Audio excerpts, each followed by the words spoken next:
I was fortunate to be born into a family. I was 7 of 9 children, and one of the early experiences I had is we always said our bedtime prayers. Now I lay me down to sleep. That was the form one that everybody said, and we just said it to ourselves. At this point, I was just saying it to myself in my mind.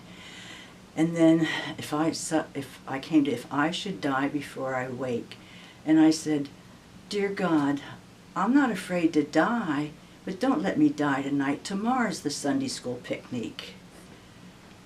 And here I am at 84.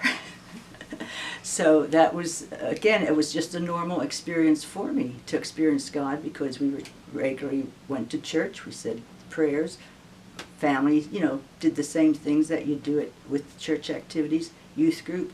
Summer church camp was a big influence on relationships, because here again we had so many good leaders who so forth, so on. And I remember even there, Sunday mornings you could choose what you wanted to go to discuss, boy and girl relationships, or what the church is doing in missions, or what are you developing in your spiritual life. And I thought, I don't need boy and girl relationships, I have them all in the family. So I picked this topic of one of the things related to what the church is doing around the world. And then Nelson and I were married right after I graduated, and he graduated the same year. So we served different churches in Pennsylvania. At some points he decided he was going to go in another direction, and he was a professional Boy Scout district executive for a number of years. But even when he was that, churches always needed supplies, so he was always involved as far as that's concerned. I did nursery schools where again we used churches, which gave me a chance again to help 3-year-olds. And here again, just like you have at the Apostles, it was not a 5 morning, or it was not an all day. It was 2 or 3 days where we could relate to children. We could sing, God is so good, God is so good, God is so good to me. But then another important thing in my adult life was the ability to relate to people who had no church background and were not interested in it.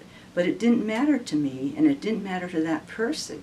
And so that even now I keep contact with some persons from 40 years ago who never went to church and never wanted to go to church, but Nelson and I never condemned them or made them feel they should be going to church because he's preaching or something like that.